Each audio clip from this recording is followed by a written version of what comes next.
Assalamualaikum warahmatullahi wabarakatuh.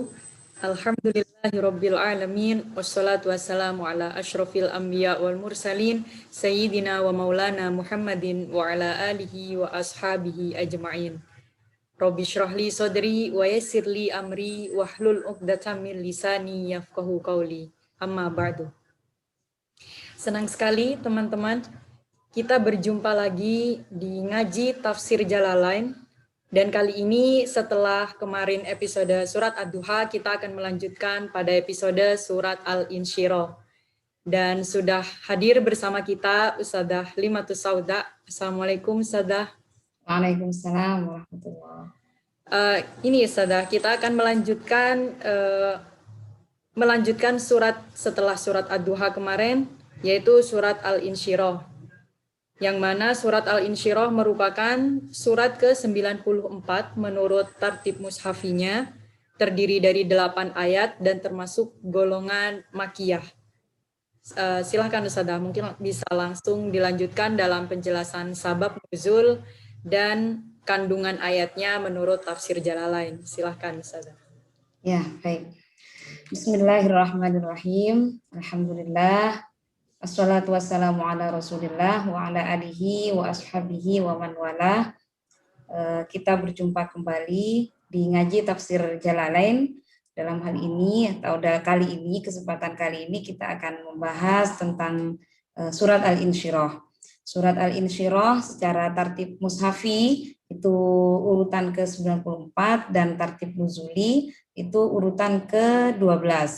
Surat Al-Insyirah ini beriringan dengan surat Ad-Duha, baik itu di tartib mushafi maupun di tartib nuzuli. Okay. Ya. Dan karena itu juga ada yang mengatakan berpendapat bahwa surat Ad-Duha dan surat Al-Insyirah ini dianggap sebagai satu surat. Jadi bukan surat yang berbeda, tapi satu surat. Tapi kemudian ada ulama lain yang juga mengatakan bahwa tidak seperti itu. Jadi surat Ad-Duha dan surat Al-Insyirah itu memang beda surat karena konteks turunnya itu berbeda. Kalau di surat Ad-Duha kemarin kita sudah bahas bahwa di surat Ad-Duha kondisi Nabi ketika turunnya surat Ad-Duha itu sedih karena terputusnya wahyu dan dianggap atau menganggap sendirian ditinggal oleh Allah gitu. Sedang di surat Al-Insyirah itu kebalikannya. Di surat Al-Insyirah ini isinya tentang kelapangan atau anugerah-anugerah yang diberikan oleh Allah kepada Nabi Muhammad, dan konteksnya di sini Nabi tidak dalam keadaan bersedih gitu. Untuk penamaan surat Al-Insyirah sendiri ya, ini memang ada yang beda, maksudnya ada yang mengatakan Al-Insyirah, ada yang menyebutnya dengan Asyarah, ada yang menyebutnya dengan Alam Nasroh. Namun tiga-tiganya itu mengambil dari ayat pertama dalam surat ini, dari Alam Nasroh itu. Kalau yang menyebut Alam Nasroh berarti itu memang mengambil langsung dari redaksi ayat Alam Nasroh. Kemudian di Asyarah dan Al-Insyirah itu mengambil dari kata nasroh, derivasi dari kata nasroh, yang kesemuanya sebenarnya punya arti kelapangan. Terus nama surat dengan isi surat itu biasanya memang sangat berkaitan. Sama dengan surat yang kita bahas kali ini, kalau menyebut nama suratnya dengan Al-Insyirah atau kelapangan, maka isi atau kandungan dari surat Al-Insyirah ini tidak jauh dari hal itu, yakni anugerah Allah, kelapangan yang Allah berikan kepada Nabi Muhammad. Gitu. Kita mulai saja. Bismillahirrahmanirrahim. Alam nashrah laka sodrok. Bukankah kami telah melapangkan untukmu dadamu? Nah, itu ayat yang pertama, dan modelnya di sini, model ayatnya menggunakan pertanyaan atau istifham. Dalam ulumul Quran dikatakan bahwa istifham di sini atau pertanyaan yang digunakan di dalam Al-Quran tidak semuanya memang berarti bertanya beneran yang butuh jawaban gitu, tidak. Karena modelnya macam-macam, makna istifham di dalam Al-Quran macam-macam.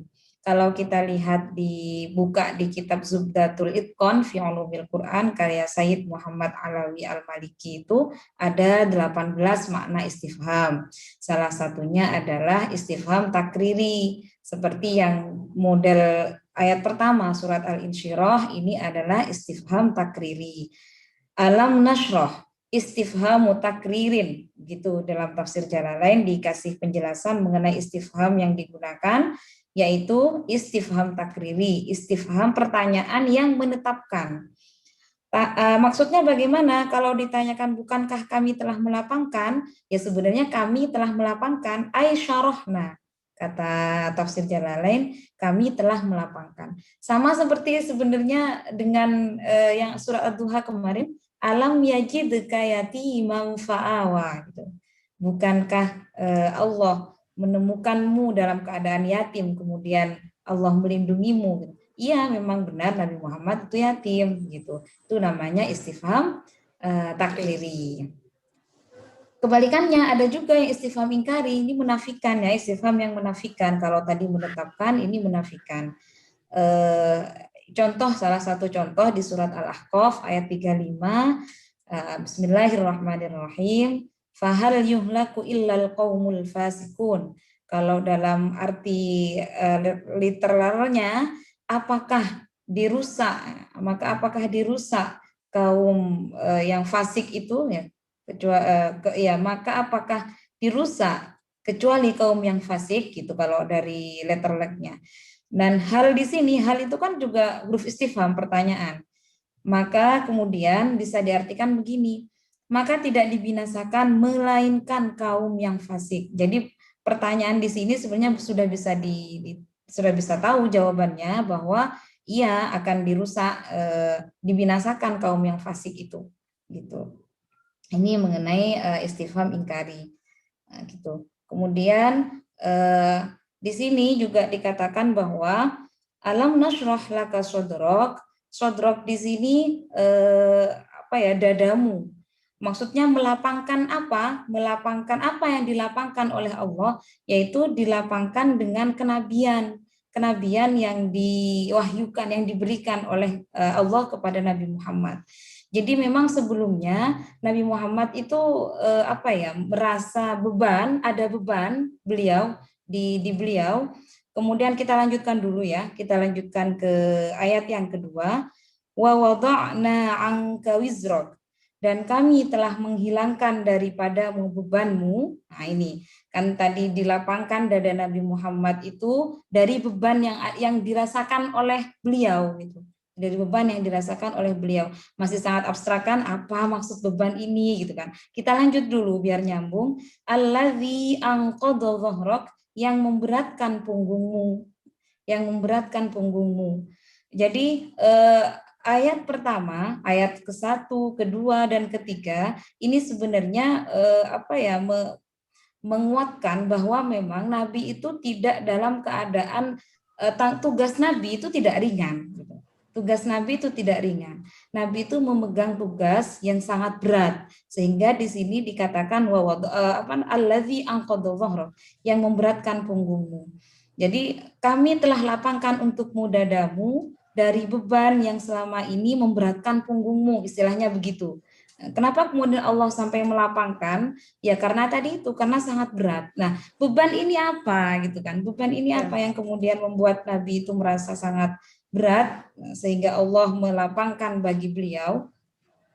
Kalau melihat dari ini ya, kalau melihat dari penafsiran Prof. Quraisy di tafsir Al-Misbah, gitu, beban ini ada yang mengatakan beban yang dimaksud di sini ada 3. Yang pertama, karena ini adalah surat Makkiyah ya, terjadi sebelum Nabi hijrah ke Madinah, ada peristiwa yang membuat Nabi itu sedih, yang kemudian kita kenal dengan Amul Huzni. Amul Huzni, tahun kesedihan. Itu karena wafatnya istri beliau, Sayyidah Khadijah, dan disusul oleh paman beliau, Abi Thalib. Tapi kemudian ada yang mengatakan bahwa tidak seperti itu. Kalau bebannya yang dimaksud beban ini adalah beban karena ditinggal keluarga, meninggal, ya orang-orang biasa kan juga Ditinggal. ditinggal juga gitu loh sama Iya. kerabatnya, dan bisa kok menanggung beban Melewati. itu, melewati beban itu gitu. Itu yang pertama, sehingga pendapat itu bisa dilemahkan gitu, kurang kuat begitu pendapat yang itu. Kemudian yang kedua, beban yang dimaksud adalah Al-Qur'an, wahyu Al-Qur'an. Wahyu Al-Qur'an iya memang berat, wahyu Al-Qur'an, tapi kemudian bukankah Nabi itu juga apa istilahnya, beban wahyu Al-Qur'an itu bukan sesuatu yang datang tiba-tiba dalam arti satu kali datang selesai gitu, tidak kan? Ya. Wahyu Al-Qur'an kan secara apa namanya, tidak dalam satu sekaligus gitu loh, tapi apa istilahnya ya, apa ya, Khawatir. iya maksudnya ini Berangsur-angsur. berangsur-angsur, nah mau ya berangsur-angsur ya berangsur-angsur. Itu pun juga untuk tidak memberatkan Nabi begitu. Sehingga pendapat ini juga masih bisa mencari, ada yang lebih kuat lagi, yaitu beban yang dimaksud adalah masyarakat Arab pada saat itu. Tradisi atau apa namanya, kondisi masyarakat Arab pada saat itu, itulah yang membuat Nabi merasa beban itu menjadi apa namanya, Sangat berat. sangat berat, karena Karena tugas Nabi penolakan-penolakan mungkin Ustazah. ya penolakannya, dan bagaimana peradaban di saat itu kan jauh dari peri kemanusiaan gitu kan, dan Nabi ditugaskan oleh Allah untuk itu. Sebenarnya yang pertama kan kata Nabi di hadis itu, innama bu'istu liutammima makarimal akhlak gitu kan, saya diutus untuk menyempurnakan akhlak. Nah akhlak itu sulit sekali untuk bagaimana mengubah sedikit demi sedikit tradisi di Arab sana, tradisi di masyarakat Arab pada saat itu. Itulah kemudian yang Nabi rasa bahwa beban itulah yang sangat berat. Tapi kemudian jangan sedih, kata Allah itu, jangan terpikirkan dengan itu, karena alam nasrah laka sodrok gitu kan, kami telah melapangkan untukmu dengan kemudian ini diberi wahyu itu, dengan kenabian itu. Kemudian wawada'na angka wizrok, dan menghilangkan daripadamu bebanmu. Wizrok ini sebenarnya beban ini seperti wizrok. Wizrok itu apa ya, gunung gitu. Gunung, bagaimana gunung, besarnya gunung seperti apa ya. Di sini visualisasi beban itu ya seperti gunung gitu loh. Dan itu juga sudah dihilangkan oleh Allah dengan diangkatnya Nabi sebagai Rasul. Kemudian allazi anqadha dhahrak, ini menarik. Kalau kita ingin visualisasi dari allazi anqadha dhahrak, kita bisa juga sambil buka ya, tafsirannya Prof. Quraisy ya di tafsir Al-Misbah, bahwa anqadha dhahrak itu diumpamakan ini, orang yang memikul kayu yang berat, sampai biasanya ada orang yang memikul kayu sampai berbunyi gitu. Sampai berbunyi, biasanya Mbak Lia bisa membayangkan nggak, ada orang nyari kayu, bawa kayu, mikul kayu, kemudian karena beratnya sehingga berbunyi, itu bambunya itu berbunyi. Nah itu kan Iya. begitu, yang memberatkan punggungmu. Begitulah visualisasi atau gambaran mengenai yang memberatkan berat di punggung yang ditanggung oleh Nabi Muhammad. Tapi itu semua oleh Allah dilapangkan, dibantu dilapangkan dengan kenabian itu. Kemudian selain itu di ayat yang keempat dilanjutkan, wa rafa'na laka dzikrok, gitu kan? Wa rafa'na laka dzikrok, dan kami tinggikan bagimu sebutan namamu. Ini juga bentuk dari anugerah Allah yang diberikan kepada Nabi Muhammad, bahwa kalau di tafsir Jalalain, tafsirnya adalah bi antuzkaro ma'adzikri, bahwa kamu disebut bersama dengan sebutanku, kata Allah. Kita bisa lihat di azan ya, di azan bagaimana Allah itu nama Nabi Muhammad itu disebut bersamaan dengan nama Allah, asyhadu alla ilaha illallah kan gitu. Kemudian ada asyhadu anna Muhammadar Rasulullah. Kemudian di iqomah juga ada, kemudian di tasyahud. Di sini dijelaskan fil adzan wal iqamati wat tasyahud wal khutbah wa ghairiha. Ya, wa ghairiha. Jadi dalam penyebutan ini meninggikan nama Nabi Muhammad di dalam surat Al-Insyirah ini, wa rafa'na laka dzikrak, itu berarti nama Nabi Muhammad disebut bersamaan, pasti beriringan dengan nama Allah. Itu salah satu cara Allah meninggikan nama Nabi Muhammad. Kemudian juga mematuhi Nabi Muhammad itu juga menjadi ciri dari patuh terhadap Allah. Nah, gitu. Yang mematuhi Rasul, yang mematuhi Nabi berarti juga patuh kepada Allah. Gitu. Kemudian di ayat Al-Quran kan sering tuh beriringan, Allah wa ati'ur Rasul, ya kayak gitu. Itulah kemudian anugerah yang diberikan oleh Allah kepada Nabi Muhammad, karena memang tugas beliau itu tidak ringan, tidak mudah gitu. Kemudian di ayat yang kelima disebut berikutnya bahwa fa inna ma'al usri yusra. Fa inna ma'al usri yusra, karena sesungguhnya sesudah kesulitan itu ada kemudahan.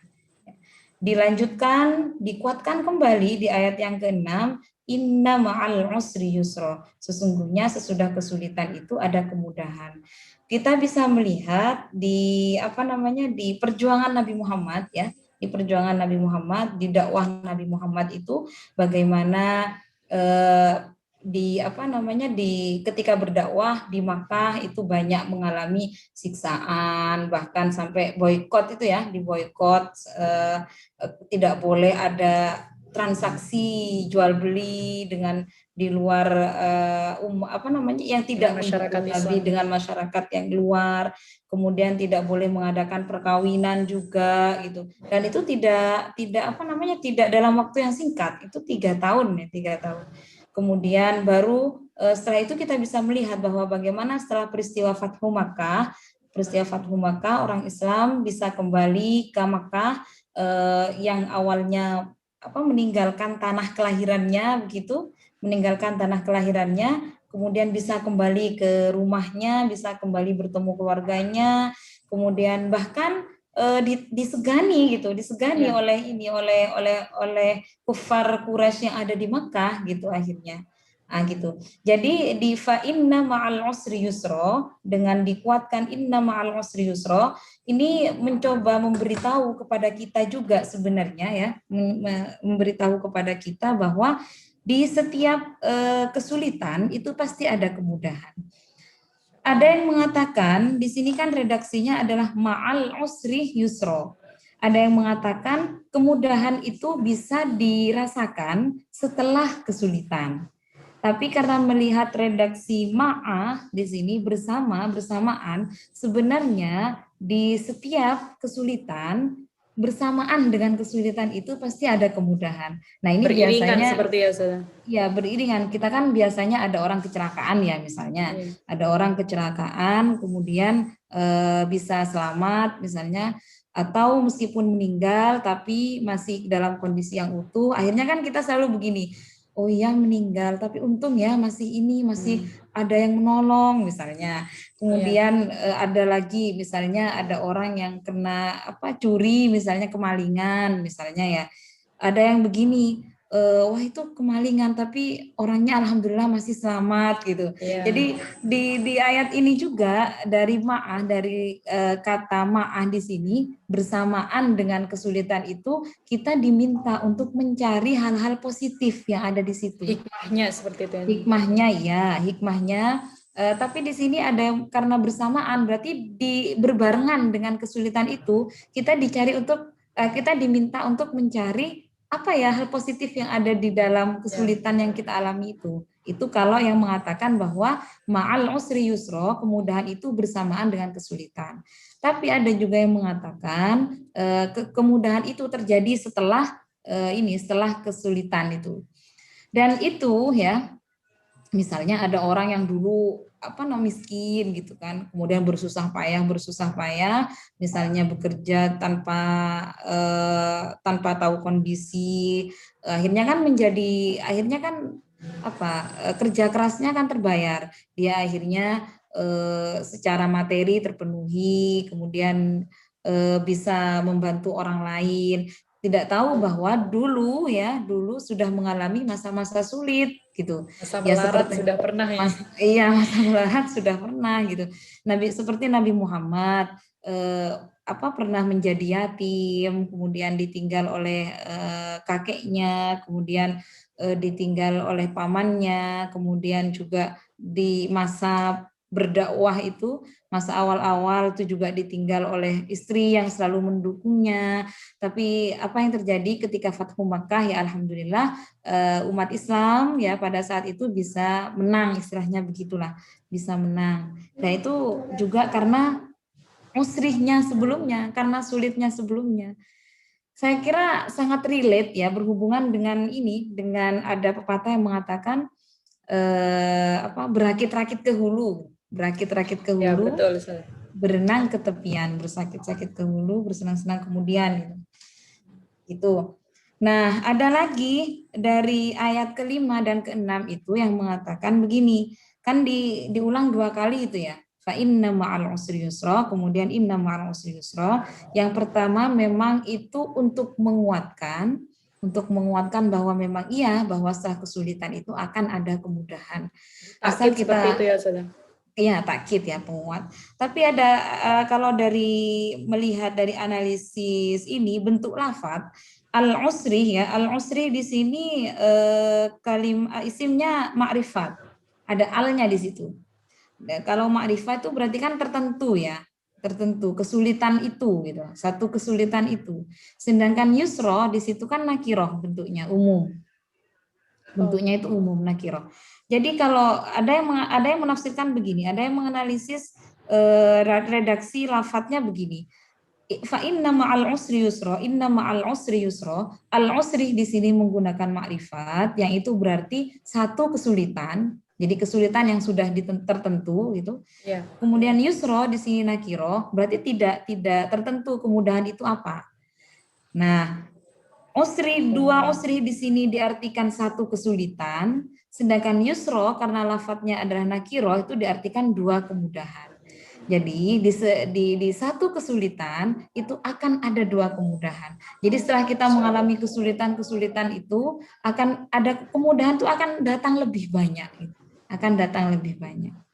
Itu ini adalah anjuran ini sebenarnya anjuran untuk optimis, dan selalu berpositif ya, positive thinking, menganggap bahwa setiap kesulitan itu yaitu adalah belajar kita, kondisi di mana kita belajar untuk kemudian kita bisa menghadapi hidup atau kehidupan dengan lebih mudah gitu.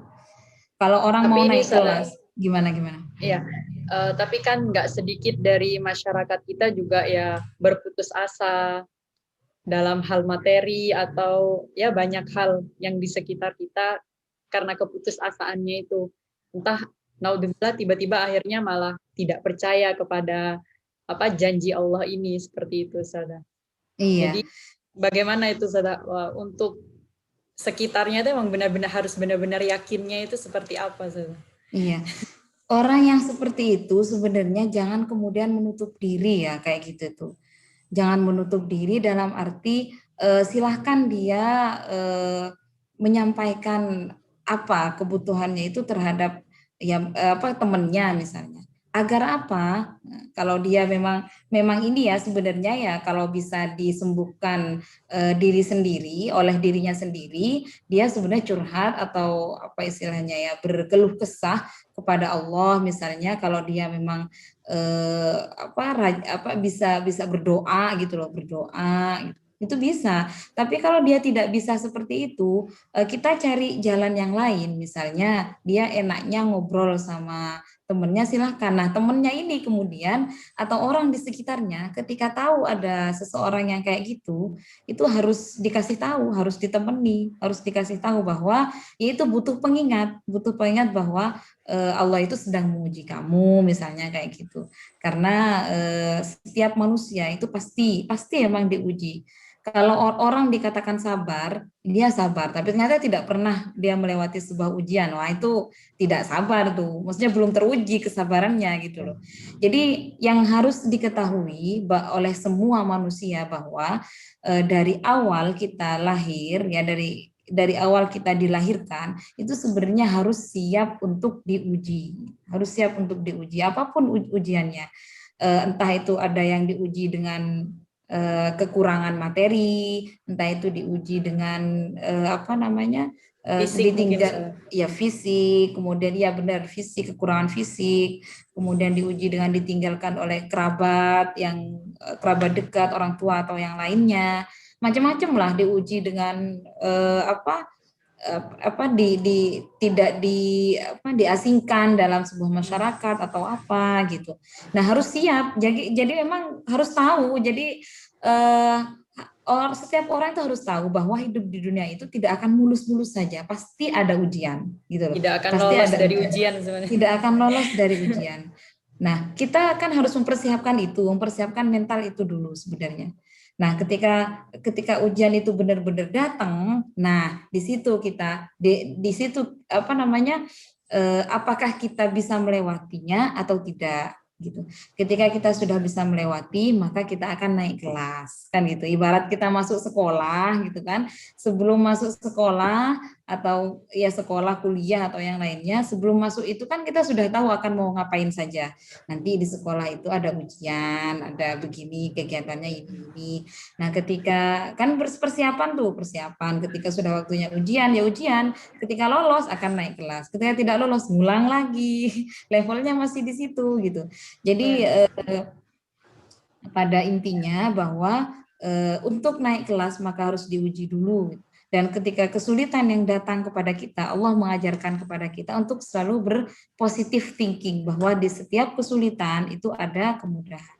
Jadi teman-teman yang lagi mengalami hal-hal yang tidak diinginkan ya, ingat bahwasanya itu adalah apa namanya ujian dari Allah yang membuat kita untuk menjadi lebih tegar, membuat kita menjadi lebih dewasa, membuat kita untuk apa level kita dinaikkan oleh Allah.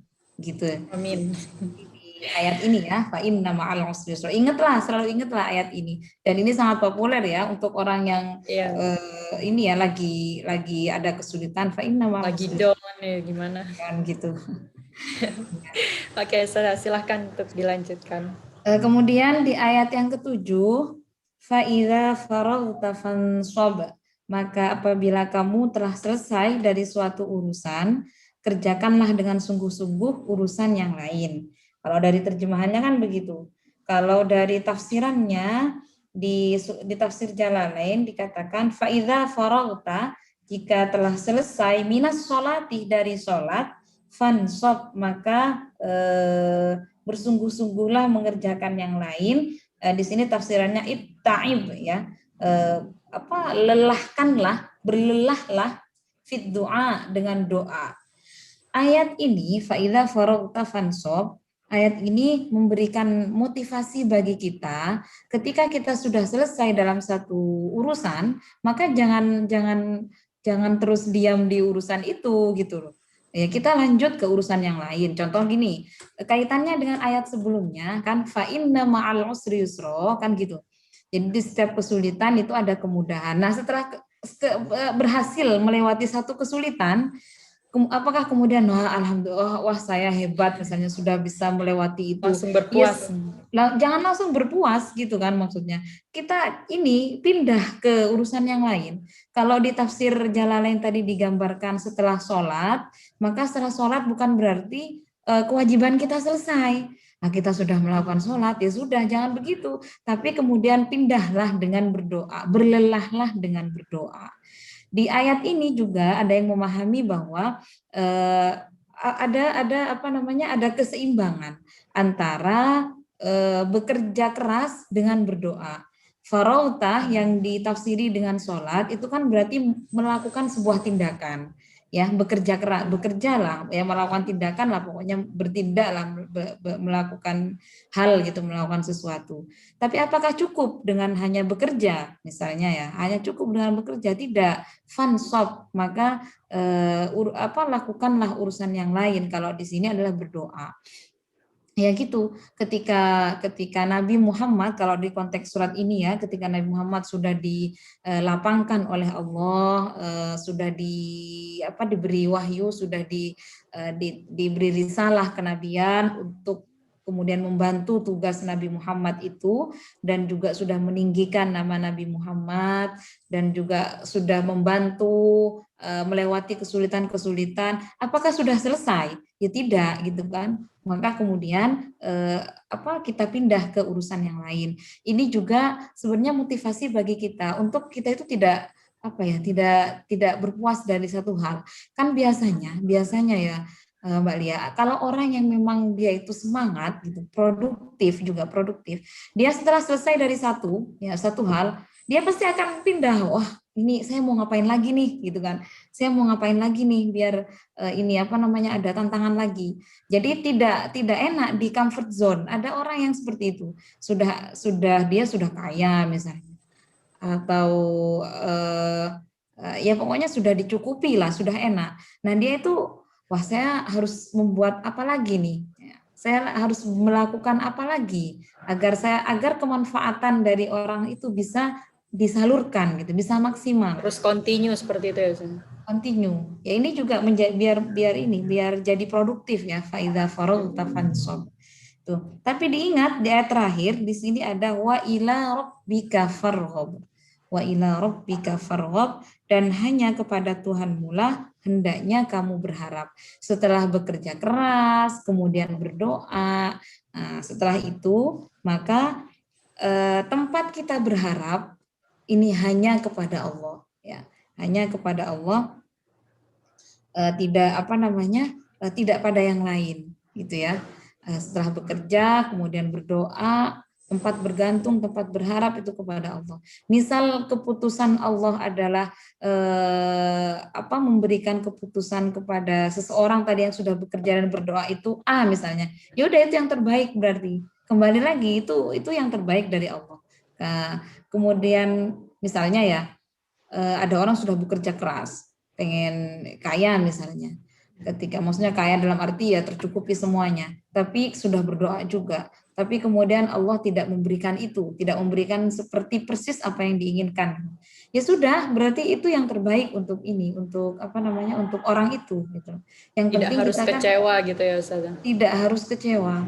Kita harus selalu berpositive thinking. Yakin bahwasanya Allah itu memberikan yang terbaik bagi kita gitu. Ini juga menarik ya kalimat yang digunakan, wa ila rabbika. Jadi ila rabbikanya dulu, kemudian farghab, bukan farghab ila rabbik gitu, bukan, tapi wa ila rabbika farghab, dan hanya kepada Tuhan hendaknya kamu berharap, karena memang tidak bisa untuk berharap ke yang lainnya gitu. Hanya kepada Allah. Ini yang jangan sampai dilupakan gitu. Karena kalau istilahnya kalau sampai tetap suudzon kepada Allah, misalnya, wah ini saya sudah bekerja keras tapi Allah tidak memberikan seperti apa yang saya inginkan, wah Allah ini nggak adil lah, jangan sampai seperti itu. Gitu Mbak Lia. Untuk yang ayat ke-7 tadi, kan di situ kalau artinya kan apabila setelah menyelesaikan urusan satu langsung pindah ke urusan lain. Mungkin ini juga berlaku ya Sada untuk teman-teman yang sedang bikin makalah misalnya. Ke makalah selanjutnya. Mungkin untuk teman-teman yang lain seperti itu juga Sada ya. Lebih relate terdekat kita gitu. Iya. Karena yang penting produktif dulu gitu, Saudara. Iya. Tapi ya gitu harus, ya begitu Mbak Lia. Setelah satu, misalnya tugasnya banyak, ya satu-satu kerjakan satu-satu. Jangan sampai malah enak-enakan nggak dikerjakan, itu kan nggak selesai-selesai. Berarti nggak akan pindah ke yang lain gitu. Tapi kalau sudah selesai langsung mau ngapain lagi, mau ngapain gitu. Ini Sada, tentang surat Al-Insyirah ini, kalau di artikel-artikel atau bacaan itu di internet banyak sekali tentang keutamaannya Sada. Keutamaan surat ini ketika dibaca rutin. Nah itu seperti apa Sada? Apakah itu memang 100% buktinya seperti itu Sada? Karena banyak sekali Sada artikel yang membahas tentang keutamaan surat ini. Ada yang dibaca ketika ujian katanya biar bisa jawab, lain-lain seperti itu Sada. Ya, Bagaimana Sada? memang di dalam ulumul Quran ya, di dalam ulumul Quran itu misalnya di Al-Burhan fi Ulumil Quran karya Az-Zarkashi itu ada bab yang membahas tentang fadailul Quran wa khawasihi, tentang keutamaan Al-Quran dan kekhususan Al-Quran. Jadi memang ada surat-surat atau ayat-ayat tertentu yang punya keutamaan dan punya kekhususan. Tapi gini, keutamaan dan kekhususan itu ada yang memang apa istilahnya, punya sanad sampai pada Rasulullah karena memang Rasulullah pernah bersabda mengenai hal itu. Ada juga yang hanya berhenti di sahabat gitu, seperti surat Al-Fatihah misalnya, itu memang ada hadis dari Rasulullah bahwa Al-Fatihah itu 5 kuriat lah untuk tujuan untuk tujuan ia dibaca gitu. Itu surat Al-Fatihah. Misalnya kita membaca Fatihah untuk kelancaran sebuah acara, yaitu itu gitu loh. Misalnya membaca Al-Fatihah untuk berdoa keselamatan kita dan orang lain, yaitu berarti misalnya kita Fatihai ada seseorang yang misalnya sangat berharga bagi kita, kemudian untuk keselamatan dia dan seterusnya kita Fatihai, baca surat Al-Fatihah.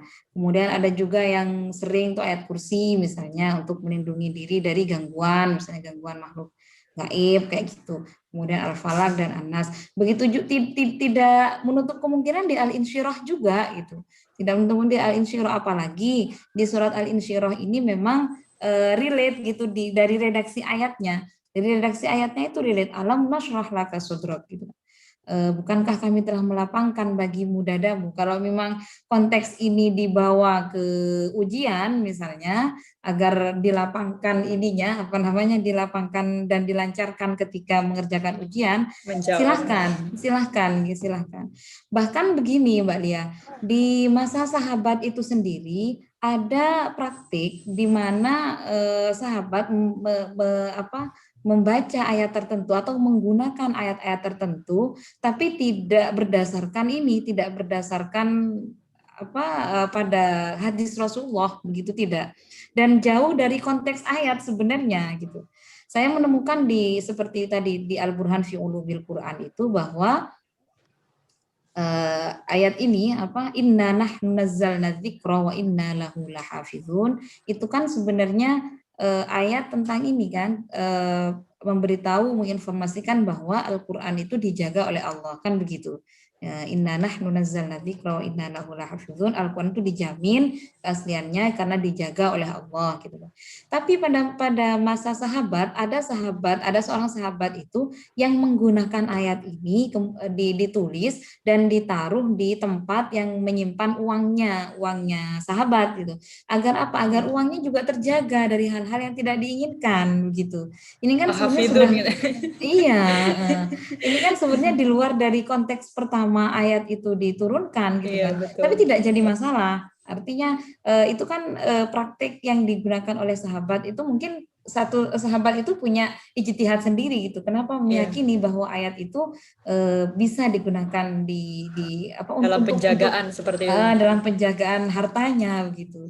Ya, sangat mungkin memang di alam nasrah laka sodrak tuh begitu. Tapi apakah kemudian nanti bisa bekerja beneran, misalnya kita sudah membaca alam nasrah tapi ternyata wah saya tetap tidak tahu, tetap tidak bisa. Ya bukan salah alam nasrohnya itu. Kan tadi itu bekerja dan berdoanya itu harus selaras gitu. Iya, Bisa jadi berdoanya iya sudah baca alam nasroh dan sebagainya, tapi persiapannya usahanya. gimana? Usahanya Iya. bagaimana? Jangan-jangan emang belum belajar. Makanya bisa nanti cukup baca alam nasroh saja misalnya kayak gitu. Itu kan juga tidak menyalahi semangat surat Al-Insyirah sendiri itu sebenarnya kayak gitu itu.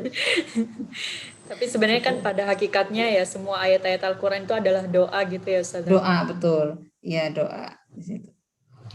Oke, Ustazah, ini kita sudah selesai membahas ayat-ayat ini, ayat-ayat episode surat Al-Insyirah. Mungkin Ustazah langsung bisa memberikan kesimpulan yang terkandung dari surat Al-Insyirah ini. Silakan Ya. Ustazah. Baik ya, di surat Al-Insyirah ya, ada dua tema sebenarnya yang bisa ada dua tema besar yang diangkat dalam surat Al-Insyirah ini. Yang pertama adalah anugerah-anugerah Allah terhadap Nabi Muhammad, bagaimana Allah kemudian melapangkan Nabi Muhammad dengan tugas-tugasnya yang sangat berat, dan salah satu bentuknya adalah meninggikan nama Nabi Muhammad bersama dengan penyebutannya bersama dengan Allah. Kemudian yang kedua, di surat Al-Insyirah ini juga untuk kita semua, tidak hanya untuk Nabi Muhammad, adalah diminta untuk selalu berbaik sangka kepada Allah, karena setiap kesulitan itu adalah cobaan ujian dari Allah yang sebenarnya setelah itu akan ada kemudahan. Selain itu juga di sini ada anjuran untuk berusaha, ya berusaha bekerja keras, berusaha sekuat tenaga, dan tetap optimis. Tetap optimis itu dalam arti ya positive thinking itu apapun yang ada, bukan kemudian menerima begitu saja tanpa berusaha, tidak, tapi setelah kita berusaha, kita berdoa maksimal, apapun yang diberikan oleh Allah kepada kita, kita harus tetap optimis, itu adalah yang terbaik. Gitu, wallahu a'lam. Terima kasih. Gitu Mbak Lia.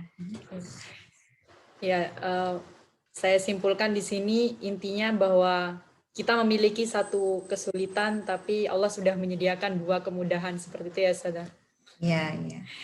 Oke, terima kasih Ustazah, jazakumullah khair. Baik, teman-teman semuanya, alhamdulillah episode kedua kali ini tentang tafsir Jalalain, ngaji tafsir Jalalain episode surat Al-Insyirah. Kita sudah membahas 8 ayat tadi bersama Ustazah Limatus Sauda. Terima kasih teman-teman. Kita jumpa lagi di episode selanjutnya. Akhirul kalam. Assalamualaikum warahmatullahi wabarakatuh. Waalaikumsalam warahmatullahi wabarakatuh.